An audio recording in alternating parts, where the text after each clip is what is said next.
What's up, Cannabis fam? We are coming to you again. It's a lovely Wednesday afternoon, a little overcast, expecting some snow. Yeah, it's a little bit. So we're in front of the one and only Blue Violets in. I didn't have to look at the sign. I knew where we were in Hoboken, New Jersey. And there's some traffic noise. We're right on Washington. So we're coming to you again with another episode. We're really excited about this one for a number of reasons. One, because it's a great location, and two, because of the lovely people that we're standing next to. So I'm going to let you guys introduce yourselves. We're going to ask a couple quick questions out here. It is herb on the curb, and then we'll go inside where it's way warmer and check out the shop and have a little conversation in there. So why don't you rock and roll first? Sure. Very fancy. Yeah, very nice mic here. Hi, I'm Max Thompson. I'm one of the co-founders and the COO of Blue Violets Dispensary.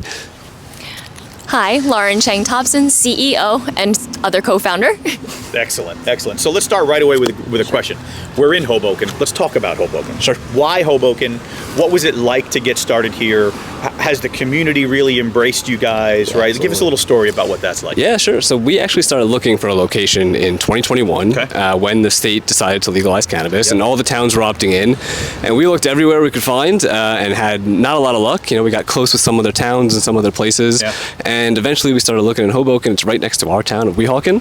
So we thought, okay, we'll check it out. I don't know if we can afford it. The cost is really what we were worried about. You know, it's expensive here. But we were able to find a place that is owned by 2 retired teachers. So we got really lucky. Awesome. It was within our budget. Awesome. We just decided to go for it because all the stars aligned. They let us be here. It was in zone at the time. It was compliant. At first, there was a lot of positive reception, and then there was a lot of negative reception here in Hoboken. A lot of legal issues and politics kept us from opening as quickly as we would have liked, and that went on for years and only just recently finished.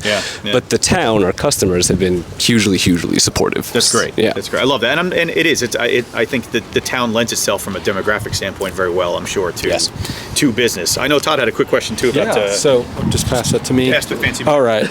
We were arguing why blue violets instead of like purple violets or something like that. So I'll let you answer. What's in the name? Well, the answer is it is New Jersey state flower. And because we're very focused on... my life I lived in New Jersey. My God, I'm going to go home and tell my wife. I learned something new today, dear. Blue violet, that's right. So it's the blue violet, and since we're focusing very much on the essential oils and the terpenes of the flowers of cannabis, as well as botanical life, we wanted to kind of put that nod back to New Jersey as well. Oh, thank you very much. All right, cool. So that solves that giant debate, and I also learned something I should have known. God, 44 years in this state, you'd think you would know that. Anyway, so let's do this. Talia's got her hood up. Let's head inside. We'll check it out. It's much warmer. We'll talk a little bit about product and some other things, and we'll take it from there. It is much warmer in here. It is winter here in Hoboken, New Jersey. So we've moved inside, and I think this is really unique. So we've done this probably 6 or 7 times now. We've visited some really great dispensaries across the state, and most of those are much larger facilities. This is a different kind of setup, and I think it bodes well for Hoboken, I think, to a certain extent. So tell us a little bit about, took you some time to find the location, you found it. It's more of like sort of a takeout is the wrong term, right? But stop and go type spot. So tell us a little bit about the flow and kind of what people should expect when they come. Yeah, without a doubt. So one of the things we really wanted was to have a one-on-one conversation with all of our customers. So we knew we needed a counter space, and we wanted to have a room that we could talk a little bit more intimately. Obviously, it's a small space overall, and so the way to control that traffic, control the flow, was to separate the retail room and the reception room, which we're sitting in. Yep. So that way we can have people come in here and wait until it's their time to go to the counter so they can have that one-on-one conversation. The space is the size it is. We really didn't have many options in terms of expansion or anything, so we had to figure, okay, how can we work with this space? We didn't have a ton of money when we got open. It's just us. We have no investors. So we figured let's use as much as we can with the space we have and try and work from there. I have a question, though, because I was looking at your website, and when you're pulling up the products, you kind of show them differently than everyone else. Yes. Yeah. Can you kind of explain what that difference is? Because I thought it was pretty profound. Absolutely. So one of the things we've done differently than other dispensaries is create a color-coded image. That's what you saw for our flower, vapes, and pre-roll products that highlight the terpenes of the product. So terpenes are those essential oils that are responsible for flavor and aroma, but a lot of research is showing us it's responsible for the effects that you're actually feeling. Yeah. So we wanted to make sure our customers knew what those terpenes were and clearly see them on the menu so they can identify the best products for them. So if they get something with a lot of limonene and they really liked it, they know next time they just got to look for that yellow color and they can find something they'll like again. I love that. That's really cool. Let's do this. Let's go inside. Go inside. Well, so we'll go one step further. Okay. Right? So we're in the lobby reception area. Let's take it one step further, and we'll ask you a few more questions. Let's do it. Go. We've walked the whole 8 feet from where we started. It's awesome. It's a great setup. So now we're inside, and this is the consultative counter that we were just talking about on the outside. So again, cozy shop, which I mean positively. I think it's great that you guys focus on having those one-on-one conversations.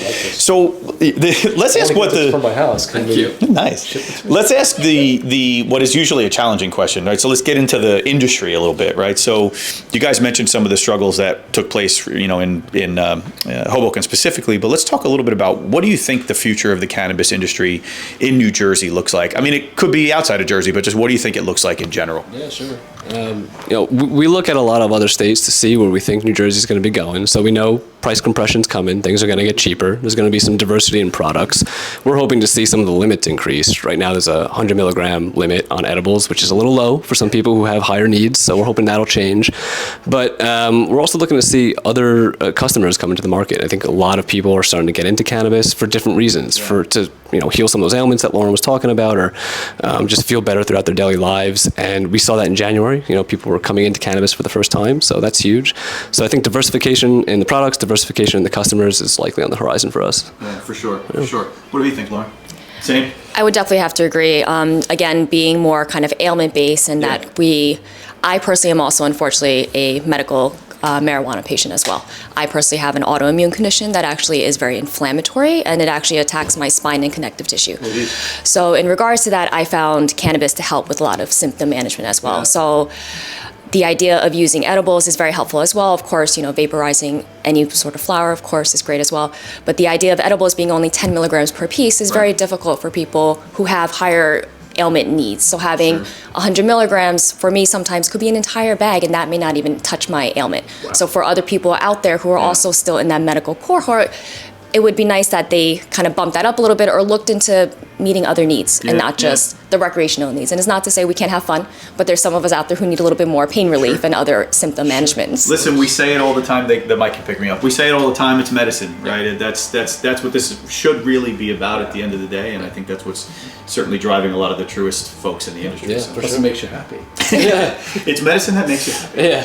What kind of advice would you give to other dispensary owners out there, or other people in the industry that you think might be valuable to them? And then we'll kind of put a bow on it. Yeah, I think just from our own experience, the people that are going to be most successful in this industry are the ones that have a lot of passion for it, because it's tough. There's so much red tape, even just getting the business launched, that you really have to love this and love the idea of doing it and love the idea of interacting with your people with cannabis. Otherwise, I think you're going to burn out, because there is money to be made for sure, but I don't think just having a dispensary or just having a grow is going to be a long-term profitable solution forever. I think you really got to have like a passion for this, and then some ideas to differentiate yourself. Otherwise, you're going to get lost in the pack, because eventually I think it's going to be a lot of dispensaries doing a lot of the same thing. I think we're really happy with the way we're approaching things a little differently here, and anyone else getting in the industry now, I'd say try and look at a different angle, see what else is out there, so you can separate yourself a little bit. That's awesome advice. What about you, Lauren? From a critical care cardiac nurse, if I got that right. Sis, nurse, Lauren. Give us the hat and everything. Being a nurse, seeing the medicine part of just this plant was very important to me, and being able to try and bring that science and that education, that forefront in a way that people can understand it was really important to me. Being a nurse, that's one of the biggest things that they tell us. Before you send a patient home, they need to understand what they're going home with, their medicines, their appointments, what's happening, and what did happen. So it's really important to me to find a way to distill that kind of scientific information that kind of gets lost sometimes in the weeds, pun intended or not, but to try and get them to where they want to be. Lost in the weeds. Right, we're gonna have to The next series. Yeah. The next series, Lost in the Weeds, brought to you by Toddfather. I like that. Sorry. So that's okay. No, sometimes we all get a little lost. The words get a little cumbersome. Even in medicine, something like Tylenol or acetaminophen, that's the same exact thing. But people rather say Tylenol because it's a lot easier. But that gets lost. So some of that we wanted to try and bring forth in the way of that our created, custom wheels, the colors, so that this way people can access it a little quicker and understand it a little better and feel like they're also active in their, decision making. I love that so much. I'm going to steal that back from you. You guys have to come check out Blue Violets, which coincidentally is the state flower of New Jersey. It's not the state bird, though. We learned that today. Not the state You got to come check these guys out. This place is awesome. I love what you guys are doing. I'm happy for you. I'm excited to see what's next for you guys in the industry as you continue on. And stay tuned for more fun from Herb on the Curb as we move forward. Thanks, guys. Thank you. Love you. Bye.